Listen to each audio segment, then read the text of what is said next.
Anitha's recipes. எல்லாரும் எப்படி இருக்கீங்க? இன்னைக்கு நம்ம ஆலு பரோட்டா எப்படி செய்யறதுன்னு தான் பார்க்க போறோம். நம்ம ஆலு பரோட்டாவே ஹோட்டலுக்கு போய் தான் சாப்பிடுவோம். வீட்லயே அதை ஈஸியா செய்யலாம். எப்படி செய்யறதுன்னு இந்த வீடியோக்குள்ள போய் பார்ப்போம். வாங்க வீடியோக்குள்ள போலாம்.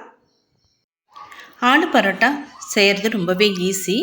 நம்ம வீட்டில் இருக்கிற பொருட்களை வச்சு நம்ம ஈஸியாக பண்ணிடலாம்.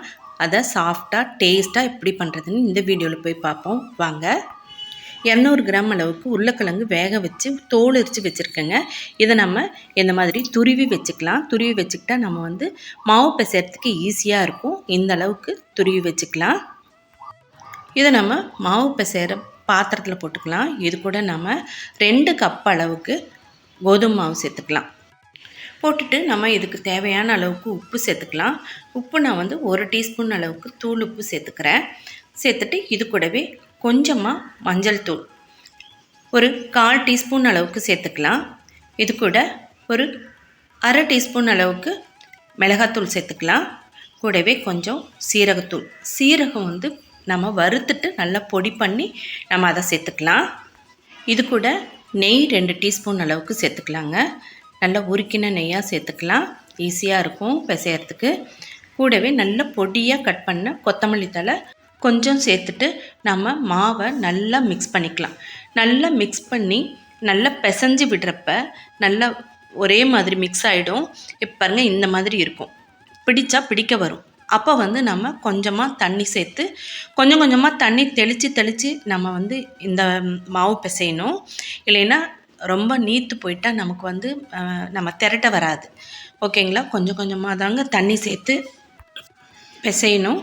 இப்போ பாருங்கள், இந்த அளவுக்கு பிசையணும். சாஃப்டாக இருக்கணும் மாவு. இப்போ காஞ்சி போகாமல் இருக்கிறதுக்காக மேலே கொஞ்சமாக எண்ணெய் சேர்த்து தடவிட்டு ஒரு கிளாத் போட்டு மூடி வச்சிடலாம். இது ஒரு 1/2 hour நல்லா ஊறட்டும். நல்லா ஊறிடுச்சு. இப்போ நாம் வந்து சப்பாத்திக்கு தேய்ச்சிக்கலாம். இப்போ வந்து நல்லா டஸ்ட் பண்ணிவிட்டு தேய்க்கணும். எப்போயுமே சப்பாத்திக்கு வந்து டஸ்ட் பண்ணிவிட்டு திருப்பி போட்டு நம்ம சப்பாத்தி திரட்டினா நல்லா திரட்ட வரும். நல்லா சாஃப்டாகவும் இருக்கும் சப்பாத்தி. இப்போது நமக்கு வந்து ஒரே மாதிரி வராது, ஒரே ரவுண்டாக வராது. ஏன்னா நம்ம உருளைக்கிழங்கு போட்டிருக்கோம். அதனால் நம்ம கட் பண்ணிக்கலாம். ஏதாவது மூடி இருந்தால் நம்ம வச்சு அதை வச்சு ஈஸியாக கட் பண்ணிக்கலாம். எனக்கு கொஞ்சம் பெரிய மூடி இருந்தது, அதை வச்சு நான் கட் பண்ணி எடுத்துக்கிட்டேன். ஒரே மாதிரியாகவே இருக்கும், ஒரே சைஸாகவும் இருக்கும். நான் இப்போ வந்து பெரிய சைஸ் பாலாக எடுத்து நான் நல்லா ஃபுல்லாக திரட்டிட்டு இப்போ ஒரு 7 வர மாதிரி நான் வந்து தேய்ச்சி நான் ரவுண்ட் பண்ணி இப்போ நான் கட் பண்ணி எடுத்து வச்சுருக்கேன். பாருங்கள்.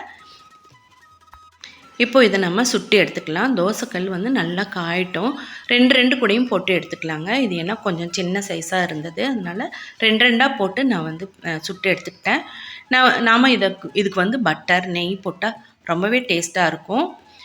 நிறைய பேர்த்துக்கு வந்து நெய் பட்டர் பிடிக்கல அப்படிங்கிறவங்க வந்து எண்ணெயும் சேர்த்துக்கலாம். ரொம்பவே டேஸ்ட்டாக இருக்கும். இது ரொம்ப நல்லா இருக்கும். இது நம்ம தயிர் பச்சடி இல்லைன்னா வெறும் சுகர் வச்சு கூடயும் சாப்பிடுவாங்க. ரொம்ப அருமையாக இருக்கும். பாருங்கள், எல்லா சப்பாத்தியும் ரெடி ஆகிடுச்சு. இது கூட நான் இன்றைக்கி கடாய் பன்னீர் செஞ்சுருக்கேன். கடாய் பன்னீரோடு சாப்பிட்றப்ப ரொம்ப டேஸ்ட்டாக இருந்தது. நமக்கு ஃபில்லிங்காகவும் இருக்கும். நமக்கு நல்ல ப்ரோட்டீனும் கிடைக்கும். நான் ஏற்கனவே சாப்பிட்டு பார்த்துட்டேங்க. ரொம்ப அருமையாக இருந்தது. வீட்டில் நீங்களும் ட்ரை பண்ணி பாருங்கள். இதே மாதிரி ஒரு இன்ட்ரெஸ்டிங்கான வீடியோவில் மீட் பண்ணலாம். தேங்க்யூ ஃபார் வாட்சிங்.